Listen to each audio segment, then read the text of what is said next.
외화자산과 부채 계속 진행하겠습니다.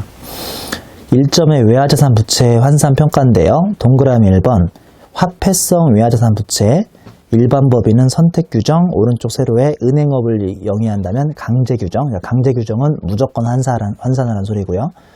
동그라미 2번에 통화선도 통화수합 한변동 보험은 일반 법인은 선택 규정, 은행업은 역시나 선택 규정. 그다음에 비화폐성 자산 부채는 당연히 일반 법인이든 은행업이든 환산 안 하고 있죠.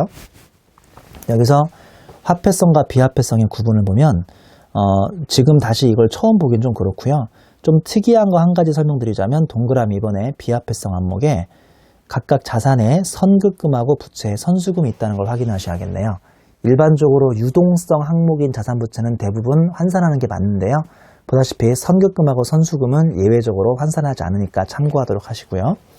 주 3번으로 내려오면 화폐성 외화자산 부채 평가 방법 신고, 법인세법에서는 다음과 같이 동그라미 1이나 동그라미 2개 중에 하나를 선택할 수 있어요. 동그라미 1번 거래일 환율 평가 방법 또는 동그라미 2번 마감 환율 평가 방법. 그러니까 거래일 환율 평가 방법이라는 것은 3월이나 4월이나 5월 당초에 거래했을 때 환율 그대로 놔둔다는 소리고요. 동그라미 2번 마감 환율 평가 방법은 우리가 마감하는 12월 31일자 환율로 재환산을 한다는 겁니다. 그러니까 동그라미 1번을 선택한다는 소리는 세법에서 환산을 안 하겠다는 소리고요. 동그라미 2번을 선택하겠다는 것은 세법도 환산을 기업회계처럼 하겠다는 소리죠. 둘 중에 하나를 선택할 수 있어요. 관할 세무서장에게 신고한 방법으로 평가해야 하며 최초로 이해 방법, 즉 기업회계 환산을 세법이 그대로 인정하는 이해 방법을 신고하기 전까지는 일방법인 환산을 하지 않는 방법, 즉 거래일 당시에 환율 평가 방법으로 한다는 뜻입니다. 이거 1번하고 2번을 딱 바꿔서 시험 문제로 꼬아내기 쉽겠죠? 한마디로 최초로 1의 방법을 신고하기 전까지는 2의 방법을 적용함이라고 하면 틀리는 겁니다. 미신고 시에는 기업회계의 기말 환산을 부인하다는 뜻이죠. 결론적으로 1방법을 한다는 소리니까요. 자, 동그라미 1번이 기말에 평가하지 않는 방법, 동그라미 2번은 기말에 평가하는 방법입니다. 주 4번에 보면 일반 법인이 신고한 평가 방법을 적용한 사업년도 포함해서 5개 사업년도가 지나면 다른 방법으로 평가를 변경할 수가 있죠. 즉 우리 회사가 이 방법을 선택한 거예요. 기업회계가 기말에 하는 환산을 세법이 그대로 인정하기로 2번을 선택했는데 이게 불편하시면 한 5년쯤 하다가 5년 후에 1 방법으로 바꿀 수는 있습니다만 5년은 너무 기네요. 그쵸? 주 5번에 보면 환산손익이 아닌 내년도에 실제로 외화 채권 채무를 돈으로 주고받을 때 왜 상환차손익이라고 하죠. 또는 외환차손익이라고도 하는데 이런 것들은 실현손익이기 때문에 해당 사업연도에 입금 또는 송금으로 바로 반영해 주는 겁니다. 자, 우리 문제 좀 풀어보겠습니다. 우리 페이지 86페이지에 1번 문제 풀어볼까요? 법인세법상 영리내국법인의 각소계산에 관한 설명이다. 옳은 것은 동그라미 1번 유가증권 중 채권평가는 개별법이 가능하죠. 얘만요. 개별법, 총평균법, 이동평균법 중 법인이 납세제 관할 세무서장에게 신고한 방법들을 하락한다. 맞는 소리고요. 그 다음에 2번 해당 법인의 소액주주 임원이 사용하고 있는 사택 유지비, 관리비 사용료와 이와 관련되는 지출금은 송금에 산입하지 않는다. 송금 인정되죠? 법인의 출자법인, 즉 출자주주인, 출자임원인 1% 넘게 되는 사람만 문제가 있는 거지 소액주주 임원 괜찮습니다. 3번 재고자산을 평가할 때 영업장별로 각각 다른 방법에 의해서 평가할 수 있으나 동일한 영업장 내에서는 모든 재고자산을 같은 법에 의해서 평가해야 한다. 아니죠. 다 다르다고 그랬죠. 4번 리스회사가 대여하는 리스 자산 중 금융리스 자산은 리스 이용자의 감가상각 자산에 포함하지 아니하고 이거는 기업회계만 공부해도 중급회계 나오는 건데요. 당연히 리스 이용자의 감가상각 자산에 포함시키죠. 5번에 보면 금융보호법을 영위하는 법인이 수입하는 이자 및 할인액은 약정에 따른 상한일이 속하는 연도로 한다. 기본적으로 현금주의로 가고 있습니다. 약정이 아닌. 자, 동그라미 2번 문제에 영리내국법인의 자산부채의 취득 및 평가와 손익의 귀속사업연도에 대한 설명으로 옳지 않은 것을 물어봤습니다. 동그라미 1번 리스 이용자가 리스로 인하여 수입하거나 지급하는 리스료의 입금과 송금의 귀속사업연도는 기업회계 기준으로 정하는 바에 따른다. 우리 앞에서 이론요약에서 리스 배웠어요? 안 배웠어요? 별도로 안 배웠죠? 그러면 그냥 기업회계 기준 따라가는 거 맞죠? 2번 보면 은행법에 의한 인가를 받아 설립된 은행이 보유하는 화폐성 외화자산 부채는 취득일 또는 발생일 현재의 왜곡한 거래 규정에 따른 매매 기준율 또는 제정된 매매 기준율을 해야 한다. 이거는 환산을 해야죠. 환산을 해야 하는 강제 규정이니까 틀린 설명입니다. 이거는 발생일 또는 취득일을 따라간다는 소리는 환산을 기말에 안 한다는 소리거든요. 근데 이거 틀린 설명이겠죠. 3번 장기 할부 조건에 의해서 자산을 판매하거나 양도함으로써 발생한 채권에 대하여 기업회계 기준이 정하는 바에 따라 현재 가치로 평가하여 현재 가치 할인 차감을 계상한 경우 해당 현재 가치 할인 차감 상당액은 해당 채권의 회수 기간 동안 기업회계 기준이 정하는 바에 따라서 환입하였거나 환입할 금액을 각 사업연도 입금해서 환입한다. 그러니까 얘는 지금 특례를 얘기하는 거죠. 원래는 명목가치 인도 기준인데 세법에서 현재 가치를 잡으면 그대로 인정이 되니까 특례에 따라서 3번도 맞는 설명이고요. 4번 사채를 발행하는 경우 상환할 사채 금액의 합계액에서 사채 발행가액의 합계액, 사채 발행 수수료와 사채 발행을 위해서 직접적으로 필수적으로 지출된 비용을 차감한 후에 가액. 이거 어디서 본 문장인데 앞에 6절에서 나온 문장이죠. 를 공제한 금액은 기업회계 기준에 의한 사채 할인 발행 차금의 상각분부에 따라서 이를 송금에 산입한다. 맞는 설명이고요. 5번 유형 고정자산의 취득과 함께 국공채를 매입하는 경우 기업회계 기준에 따라서 그 국공채의 매입가액과 현재가치의 차액은 유형 고정자산의 취득한 가액으로 계상한 경우는 그 취득가액에 포함한다라고 해서 이것도 맞는 설명이 되겠습니다. 우리 넘겨보면요. 페이지 88페이지의 6번 문제. 법인세법상 재고자산과 유가증권의 평가에 대한 설명이다. 옳지 않은 것은 1번 재고자산의 평가방법상 원가법에는 6가지가 있죠. 개별, 선입, 후입, 총평균, 이동평균, 매출가격 환원법이 있고 유가증권은 3개죠. 개별법, 총평균법, 이동평균법이 있습니다. 2번 간접투자자산 운용법에 의한 투자회사가 보유한 유가증권과 금융기관이 매매 목적으로 보유하고 있는 유가증권은 재고자산에 해당하므로 법인이 기한 내에 평가방법을 신고하지 않다면 선입선출로 한다. 이게 1번은 맞고 1번은 틀렸네요. 그러니까 일반적으로 이 유가증권이 재무회계에서는 증권사가 가지고 있는 유가증권은 재고로 보는데 세법에서는 그런 거 없다고 그랬잖아요. 그래서 세법은 그냥 증권사가 가지고 있든 누가 가지고 있든 유가증권은 유가증권이기 때문에 이럴 때는 무신고라면 선입이 아니라 총평균법으로 가야겠죠. 2번이 오답입니다.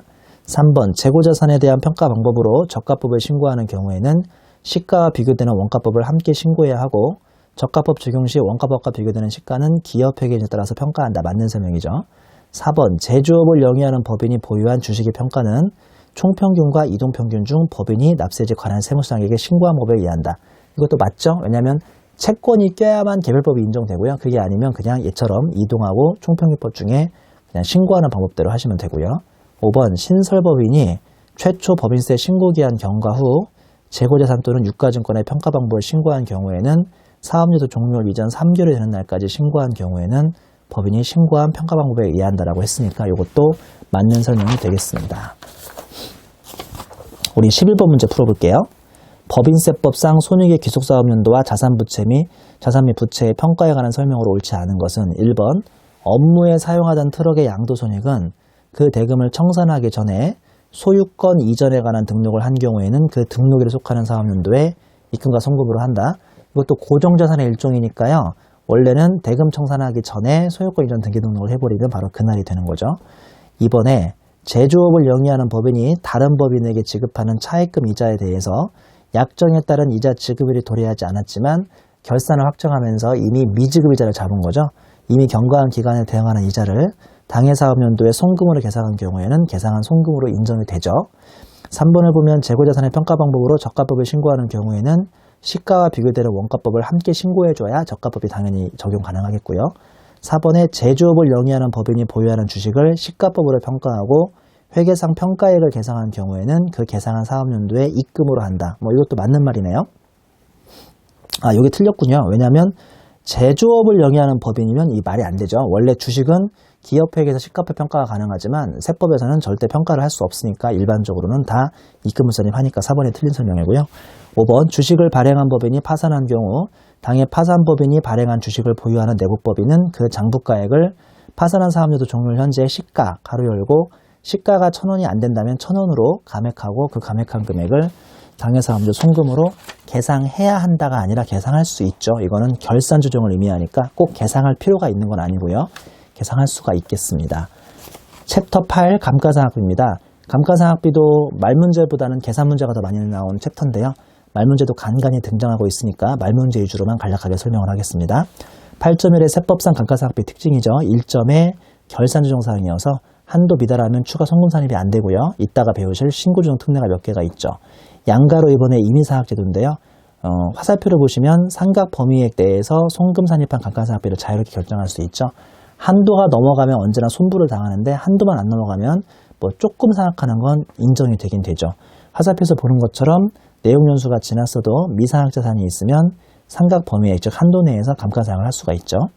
이점에 감가상각비 시부인 단위는 개별 자산별로 합니다.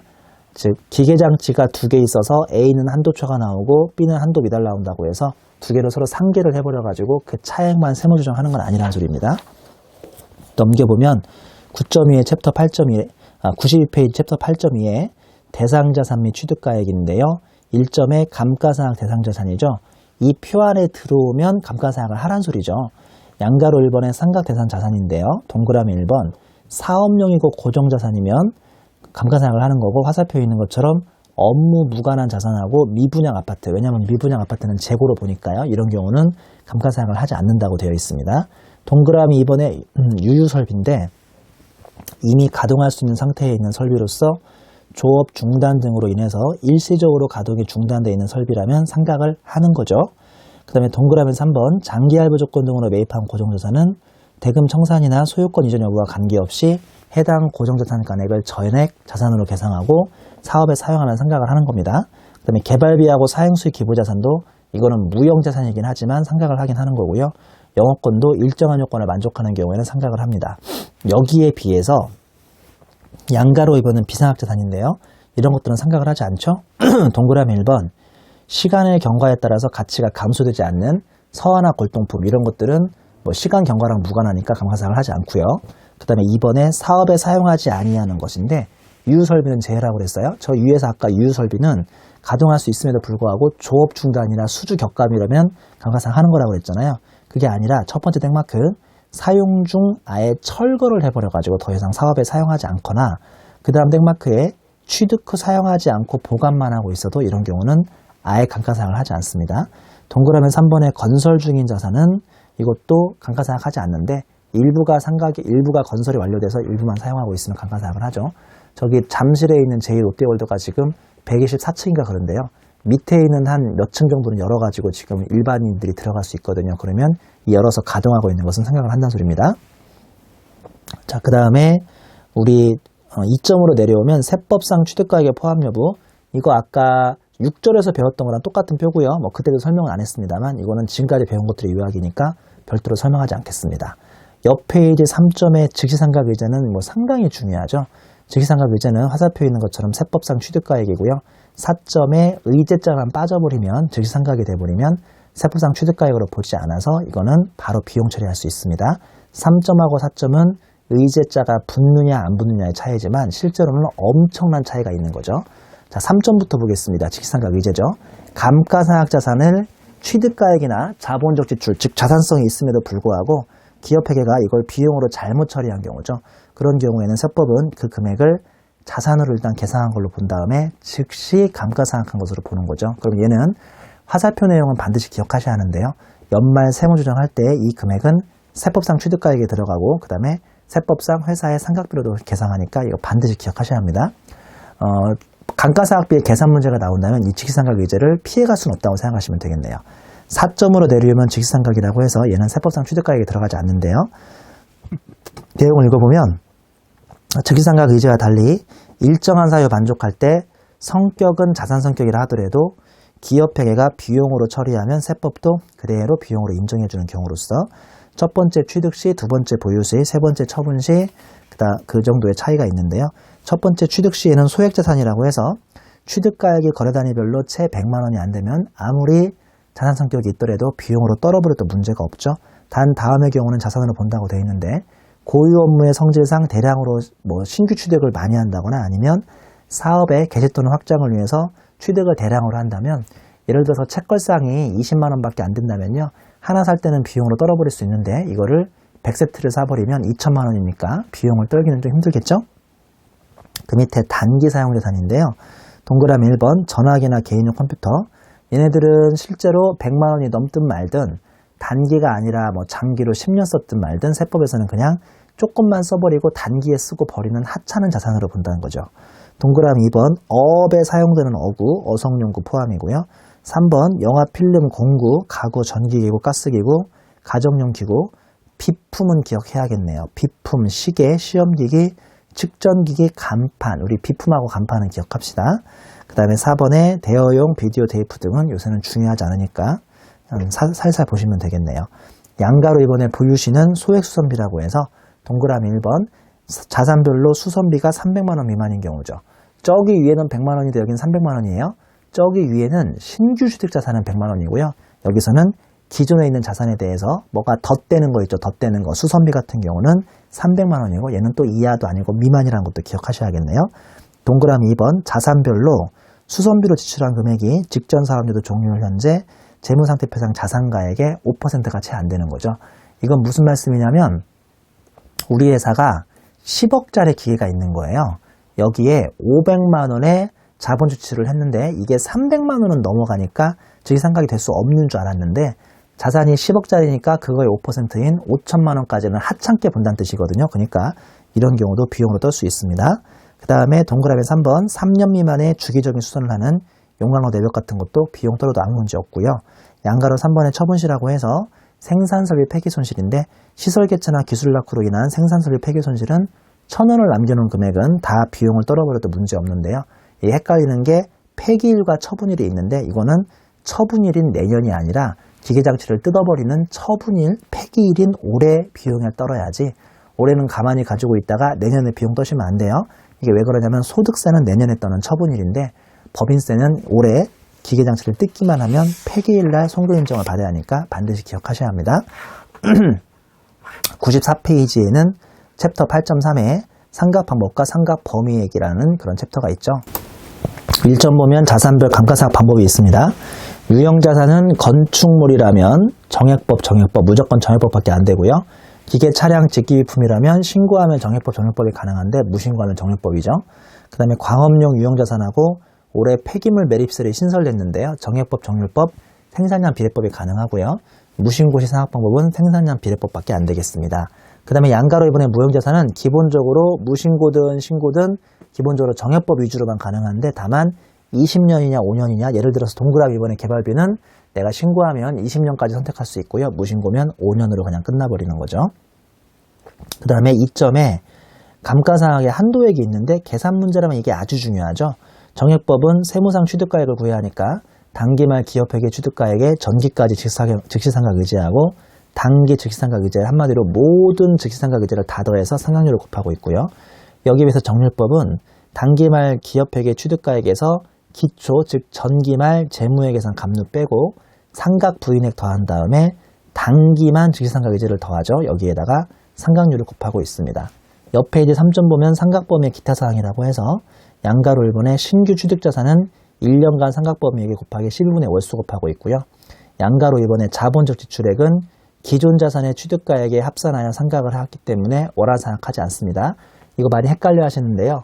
7월 1일자에 신규 취득을 하면 올해는 12분의 6을 하는 건데 7월 1일자에 기존에 있던 건물에다가 엘리베이터만 갖다 붙여버리는 자본적 지출을 하면 요 자본적 지출한 금액만 반환해서 12분의 6을 하는 게 아니라 처음부터 엘리베이터까지 같이 있는 건물인 걸로 가정하고 올해는 1년 내내를 상각한다는 것도 기억을 해야겠습니다. 양가로 3번의 양도자산에 대한 상각 범위액인데 처분월까지는 월화상각을 하되 시부인 계산 즉 한도 테스트까지는 하진 않죠. 이게 무슨 말인지 알죠? 올해 3월 말일자로 만약에 내가 건물을 팔아버리면 3월 말일자까지 그러니까 감가상각은 잡긴 잡되 이거를 굳이 감가상각한 것을 처분할 때 한도 테스트를 할 필요는 없다는 소리예요. 만약에 한도 테스트를 어렵게 했는데 기껏 해보니까 송금물산이 유보가 나온다면 원래 자산은 처분이나 상각할 때 반대 조정을 하는 거니까 3월 30일자에 손불 100에 유보하자마자 바로 팔아버리면서 또 송금산입에 100에 마이너스 부를 해야 하니까 이게 말이 안 되죠. 그래서 양도자산에 대해서는 처분을까지는 원화상각을 하고요. 시부인 계산을 하지 않는 게 일반적이죠. 양가로 4번에 사업연도가 1년 미만인 경우는 동그라미 1번 원래부터 정관상 사업연도가 1년 미만이면 환산 내용연수를 적용하고, 동그라미 2번 사업연도 의제 등으로 올해만 1년 미만이 독특하게 됐으면 올해는 1년 전체 상각범위에게 실분의 월수를 곱하고 있습니다. 밑에 사례에서 제가 케이스 3개로 소개해놨으니까 나중에 복습하실 때 그냥 간단하게만 보셔도 큰 문제가 없겠습니다. 챕터 8.4는 내용연수인데요. 기본적으로 내가 기계장치 같은 거 사면 가운데에 기준 내용연수가 있고요. 거기에 플러스 마이너스 25%가 가능하고, 아니면 특례라고 해서 플러스 마이너스 50%까지 가능할 수도 있고요. 아니면 이 장치가, 기계장치가 혹시나 다른 사람이 쓰던 나의 내용연수의 50% 이상이 지나간 중고재산이라면 마이너스 50%까지 수정이 가능하죠. 그래서 내용연수는 크게 4가지 있어요. 기준 내용연수, 플러스 마이너스 25%인 신고 내용연수, 플러스 마이너스 50%인 특례 내용연수, 그 다음에 중고재산은 마이너스 50%까지 할 수 있는 수정 내용연수까지 4가지가 있습니다. 다음 페이지 양가로 1번에 신고 내용연수는 신고사항, 양가로 2번 특례 내용연수는 승인사항입니다. 양가로 3번에 수정 내용연수도 신고사항이니까 특례 내용연수는 승인까지 받아야 한다는 것까지 기억하시고요. 일단은 신고부터 보면 기준 내용연수의 플러스 마이너스 25% 내에서 내용연수 선택할 수 있고, 영업 개시일이 속하는 사업연도에 법인세 과세표준 신고기한까지, 즉 내가 이번 기에 이런 내용연수를 가지고 있는 자산을 취득했으면 올해 법인세 과세표준 신고기한인 내년 3월 31일까지는 관할 세무서장에게 신고를 해야 하고요. 화살표에 있는 것처럼 무신고 시 기준 내용연수를 그냥 적용하게 됩니다. 양가로 1번의 특례 내용연수 보시면 동그라미 1번 특례 내용연수의 최초 적용이라고 해서 요건을 구비하고 기준 내용연수의 50%를 가감할 수 있는데요. 가로 열고 밑에 내용은 5번하고 6번은 25%만 가감하라고 되어 있죠. 화살표에 보시는 것처럼 영업 개시일부터 3개월 이내 신청할 수 있고, 관할 지방국세청장의 승인까지 받아야 하는 좀 어려운 상황이십니다. 2번을 보면 적용하던 내용연수를 특례 내용연수로 변경하려면 이거 역시나 변경할 내용연수를 최초로 적용하고자 하는 최초 사업연도의 종료일까지 신청하고 관할 지방국세청장의 승인까지 받아야 하는 상황입니다. 양가로 3번의 수정 내용연수는 말씀드린 것처럼 중고재산을 취득할 때인데요. 다른 법인이나 개인사업자, 이 제도는 일반 그냥 자연인한테 사오면 중고재산이 인정이 안 돼요. 법인이나 개인사업자로부터 매입법인의, 즉 나의 기준 내용연수의 50% 이상 경과한 중고재산을 취득할 때고요. 합병 분할도 마찬가지. 화살표 보면 내용연수의 50%부터 기준 내용연수 범위까지 신고할 수 있고요. 내용연수 50%에 가로 열고 1년 미만 벌임이라고 되어 있죠. 내가 차량 운반구가 5년이면요. 2.5년에서 5년 사이에 내용연수를 단축할 수 있는데 2.5년은 그냥 벌이라고 했으니까 한마디로 2년부터 5년 사이로 새로운 내용연수로 중고재산을 선택할 수가 있습니다. 주 1번으로 내려오면 특례 내용연수 적용 및 내용연수의 변경 요건인데, 쉽게 얘기해서 내가 어떤 이유로 10년짜리를 무려 마이너스 50%까지 땡겨서 5년 안에 조기상각해서 빨리빨리 송금 인정을 받을 수 있냐, 뭐 그런 내용들입니다. 1번의 사업장의 특성으로 자산의 부식, 마모, 훼손의 정도가 현저한 경우죠. 우리 공장이 바닷가 근처에 있어가지고요. 막 소금 모래바람 같은 게 계속 들어와서 공장에 있는 기계들이 빨리빨리 마모가 된다면 이것도 마이너스 50%로 땡길 수 있고요. 동그라미 2번 영업 개시 후 3년이 경과한 법인으로서 해당 사업연도의 생산설비 가동률이 직전 3개 사업연도의 평균 가동률보다 현저히 증가한 경우, 그러니까 기계를 요새 엄청 많이 돌리는 거죠. 3번에 새로운 생산기술 및 신제품 개발, 보급 등으로 인해서 기존 생산설비에 가속상각이 필요하다고 인정되는 경우, 그 다음에 4번에 경제적 여건의 변동으로 조업 중단하거나 생산설비 가동률이 감소된 경우, 이거는 늘리는 경우겠죠. 줄이는 경우가 아니라. 5번에 유형자산을 통해서 IFRS를 최초로 적용하다 보니까 결산상 내용연수가 바뀌니까 그대로 따라가는 경우고요. 그 다음에 동그라미 6번에 유형자산에 대해서 기준 내용연수가 변경된 경우인데, 이런 경우는 다만 내용연수를 단축하는 경우로 25%까지만 인정된다라고 되어 있습니다. 그 다음에 챕터 8.5로 내려오면 잔존가액인데요. 원칙은 잔존가액은 언제나 0으로 보죠. 근데 예외로 정률법은 취득가액의 5%로 봐야 합니다. 그리고 마지막 해에 이제 드디어 5% 이하가 되면 1,000원을 남겨놓고 모두 상각을 완료하게 되어 있습니다. 옆 페이지에는 계산 문제를 통한 감가상각비 3단계 접근법이 있으니까요. 뭐 계산 문제가 아닐 거면 굳이 보실 필요가 없고요. 다음 페이지 98페이지에 98페이지 챕터 8.6부터는 감가상각의 특수문제라고 해서 좀 어렵게 꼬아내는 문제들이 보통 여기서 나오는데, 이거는 일단 말 문제 위주로만 대비하실 분들은 크게 중요하지 않은 챕터니까 간단하게만 소개해 드립니다. 1점의 감가상각 방법의 변경인데요. 감가상각 방법의 변경 사유를 보면 상각 방법이 서로 다른 법인이 합병하는 경우, 그러니까 삼성전자가 이번에 LG전자를 합병했는데 삼성전자는 정액법이고 LG전자는 정액법이면 뭐 LG전자가 정액법으로 바꿔야지 않겠습니까? 이렇게 별수 없이 서로 다른 법인이 합병하면 누군가는 상각 방법을 변경해야 할 것이고요. 이번에 상각 방법이 서로 다른 사업자의 사업을 인수 또는 승계한 경우인데 이거는 1번하고 유사한 거죠. 세 번째는 외국 투자자가 내국법인 주식의 20% 이상을 인수 또는 보유하게 되면 외국 투자자의 그 의향대로 상각 방법을 바꿀 수 있게 해놨고요. 4번에 기획재정부령으로 정하는 회계정책의 변경. 예를 들어서 IFRS를 쓰다 보니까 정액법이 정액법으로 바뀌면 세법이 그대로 인정해주고요. 5번에 해외시장의 경기 변동 또는 경제적 여건의 변동으로 인해서 종전의 상각 방법을 변경할 필요가 있어도 이때도 변경이 되겠습니다. 양가로 2번 보면 상각 방법 변경 절차는 변경할 상각 방법을 적용하고자 하는 사업연도 종료일까지, 즉 12월 31일까지 감가상각 방법 변경 신청을 하고 관할 세무서장의 승인을 얻으라고 되어 있습니다. 양가로 3번에 상각 범위의 계산 방법은 변경 후 방법이 정액법으로 바뀌었든 변경 후 방법이 정률법으로 바뀌었든 취득가액에 곱하는 게 아니라 지금까지 상각하고 남은 미상각자에게 상각률을 곱하고 있죠. 자, 그리고 옆 페이지 보시면 2점에 중소기업 및 서비스업 설비 투자에 대한 가속상각 특례라고 해서 이번에 개정이 됐는데 간단하게만 봐도 큰 문제 없겠습니다. 첫 번째는 중소기업인데요. 요새 중소기업이 어렵다고 하니까 중소기업이 뭔가 기계장치 같은 걸 사면 빨리빨리 상각해서 비용을 빨리 인정받을 수 있게 해주는 제도인데요. 조특법에 따른 중소기업이 다음 중 어느 하나에 해당하는 설비 투자 자산을 2014년 10월부터 2015년 12월까지 취득한 경우에는 자산별 업종별 기준 내용 연수에 그 기준 내용 연수의 50%까지 더하거나 뺀 범위에서 중소기업을 선택하여 납세제 관할 세무서장에게 신고할 수 있게 해놨죠.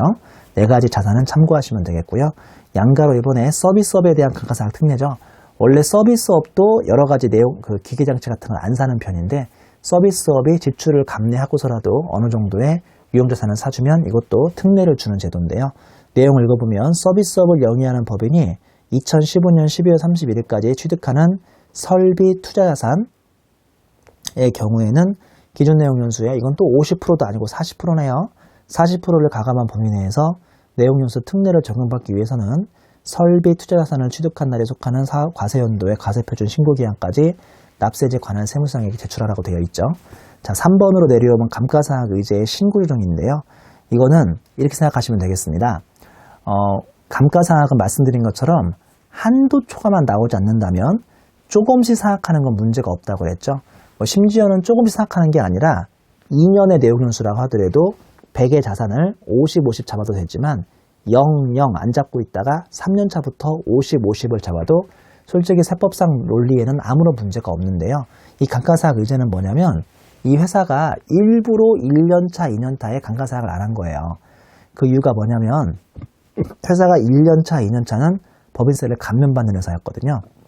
그러니까 법인세 감면받는 해에 굳이 감가상각비 잡아봐야 어차피 세금을 안 내니까 티가 안 나는 거잖아요. 그래서 일부러 1년차, 2년차 때는 생각하지 않고 있다가 법인세 감면이 끝나는 3년차, 4년차에 일부러 감가상각을 잡고 있는 거죠.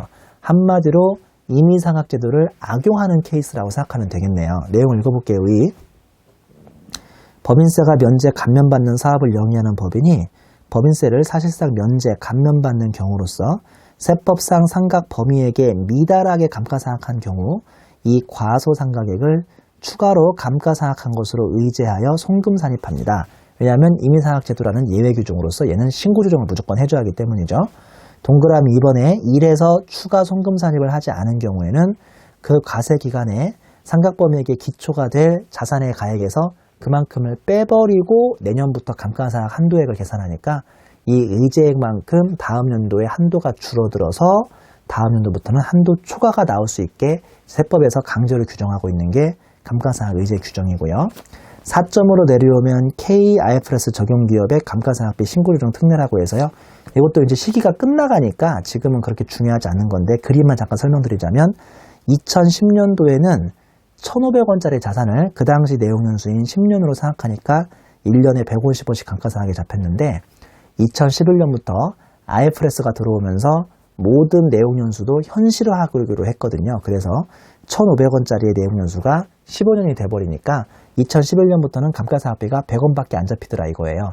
150원은 잡히던 게 100원으로 잡히면 아무래도 기업회계에서는 비용이 조금 잡히니까 당기순이익이 올라가서 실적 개선에는 도움이 되는데 세법에서는 여전히 150원을 잡고 싶어 하는 거죠. 왜냐하면 세법에서는 송금이 많이 인정될수록 좋으니까.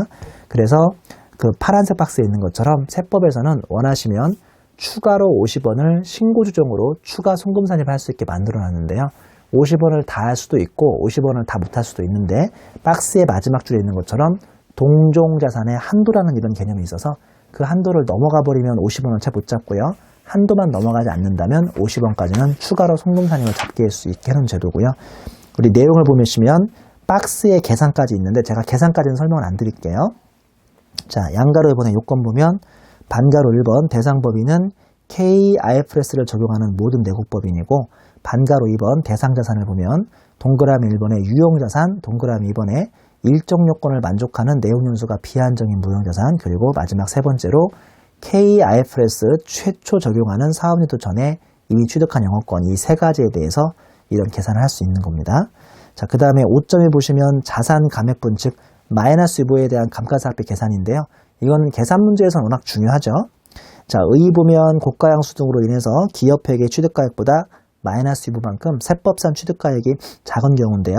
이거 기업회계가 감가상각비에 비해서 세법상 감가상각비가 그만큼 줄어야 하는 거였기 때문에 이걸 제가 헛방의 법칙이라고 예전에 이름을 지어냈었고요. 양가로 이번에 계산해 보시면 자산 감액분 직분이라고 해서 회사 계산 감가상각비 곱하기 전체 취득가액분의 마이너스 유보로 해서 그 마이너스 유보 금액만큼은 감가상각비 인정 안 해주겠다는 뜻이고요. 옆 페이지 가보시면 반가로 이번에 감가상각비 조정이라고 해서 회사 계상액은 회사 계산 감가상각비에서 금방 앞 페이지에서 배웠던 자산 감액분 직부인을 차감한 다음에 진정한 회사 계산 감가상각비를 구해야 하고요. 상각범위, 즉 정액법도요. 취득가액의 상환율을 곱하는 게 아니라 세법에서 마이너스 유보로 발라낸 금액을 제외한 취득가액 빼기 마이너스 유보를 한 다음에 남은 금액에 대해서 생각을 해야 합니다. 요거는 말 문제로는 절대 안 나오고요. 계산 문제만 나오니까 계산 문제에 도전하실 분들은 사례를 풀어보면 사례가 쉬우니까 사례 보시면 되겠습니다. 6점에 상각 부인에게 송금 추인 유형인데요. 우리 항상 유보다 마이너스 유보는 상각이나 상각이나 아니면 양도할 때 이루어진다고 했었죠. 양가로 1번 양도의 경우를 보면 유보금액, 즉 남아있는 유보금액에 이번에 양도 비율만큼 곱해서 추가로 송금 산입을 인정받으시면 되고, 양가로 이번에 법률에 의한 평가증은 평가이익과 기존에 있던 상각 부인액 중에서 작은 금액만 송금 산입을 해주면 됩니다. 밑에 있는 사례를 한번 보겠습니다. 장부가액 100의 건물, 근데 이거는 기업회계만 100으로 알고 있지, 가로 열고 세법상은 이미 유보가 30이 있으니까 세법은 130짜리인 거죠. 기업회계는 100짜리고 세법은 130짜리인 거예요. 이런 것을 법률에 따라 평가한 결과 기업회계에서 50의 평가 이익을 인식한 경우 세무조정을 한번 보자는 건데요. 우리 100짜리를 기업회계가 150으로 50의 이익을 잡아놨는데 세법은 처음부터 130이었으니까 130에서 150으로 가야 하니까 20만 이익을 잡아야 하잖아요. 기업회계도 왜 50 잡았냐? 세법은 20만 잡아야 한다. 그래서 그 차액인 30원을 입금 불산입하는 거고요. 아니면 이렇게 생각해도 쉬워요. 이미 세법에서는 유보, 즉 유보가 30 있었으니까 이번에 평가하면서 요거를 마이너스 유보로 30을 없애버리면 되니까요. 어떤 방식으로 하든 입금불산입에 30의 마이너스 유보가 되겠습니다.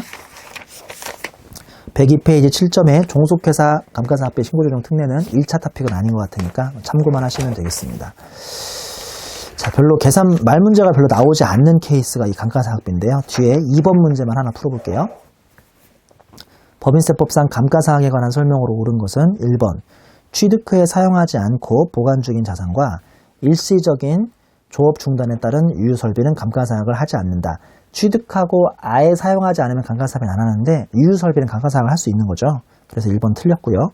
2번 감가상각 대상 자산을 시가보다 고가로 매입한 것이 부당이익 계산 부인에 해당하면 그 시가초과액은 자산 취득가액에 들어가면 안 되죠. 2번이 정답입니다. 3번 일반적인 유형 고정자산의 감가상각은 결산조정 사항이므로 감가상각비를 결산서에 반영한 경우에 하나여 송금으로 인정되지만 무형 고정자산 감가상각비는 신고조정이므로 그만 읽을게요. 틀린 설명이니까. 4번 개발비의 감가상각에 적용될 내용 연수를 신고하지 않는다면 5년 그 뒤에 안 읽을게요. 틀린 설명이니까.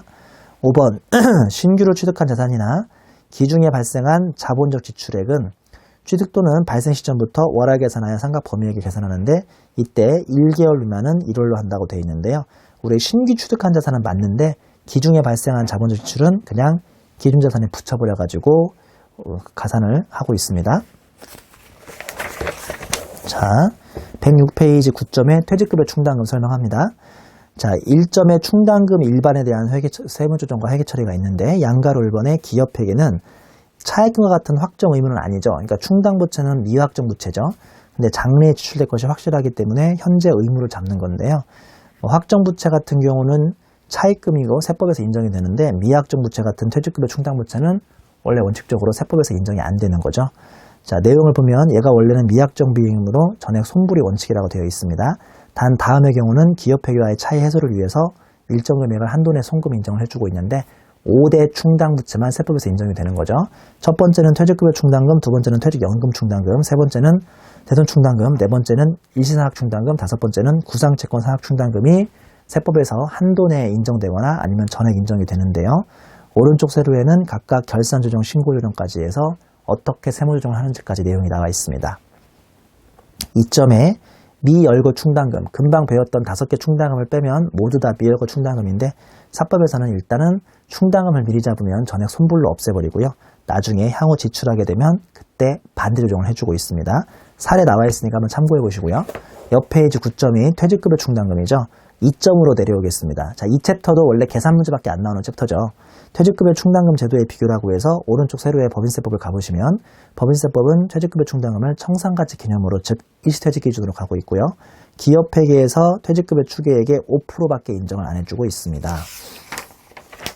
넘겨보시면요. 세법상 퇴직급여 충당금의 사내 정리 문제인데 박스에 아무리 말 문제만 도전하실 분도 이 박스 정도는 암기하셔야겠죠? 총급액 기준이라고 해서 총급액의 5%와 양가로 2번 추계액 기준이라고 해서 추계액의 5% 그 다음에 퇴직금 전환금 더하시고 마지막으로 퇴충 설정전 잔액을 빼주면서 우리 추계액 기준의 한도가 나오고 있습니다. 작은 글씨 좀 보면요. 동그라미 1번의 포함금액에 봉급, 급료, 보수, 세비, 임금, 상여, 잉여금, 처분, 상여까지 들어가는데 제외금액에 DC형 가입자, 기중퇴직자, 그 다음에 송금불산입액, 소득세, 비과세급여, 인정상여 조심하셔야 돼요. 인정상여는 실제 지급받는 상여는 아니기 때문에 이때 총급여에서 빠집니다. 그 다음에 근로소득이 아닌 퇴직유료금, 공무금, 퇴직금의 중간정산자의 중간정산 이전 금액은 이미 중간정산으로 끝났으니까 급여에 들어가지 않고요. 이후 금액만 들어가는 거죠. 그리고 요새는 이걸로도 장난치던데요. 원래 1년 미만 근속자는 원래는 퇴충을 못 쌓게 되어 있었는데 최근에 법이 바뀌면서 1년 미만 근속자도 퇴충을 쌓을 수 있게 바뀌었어요. 쌓아야 한다는 게 아니라 그래서 문제 조건상 우리 회사는 1년 미만 근속자에 대해서도 퇴충을 지급할 수 있다라고 하면 1년 미만 근속자, 즉 신입사원에 대해서도 총급여를 집어넣는 게 맞습니다.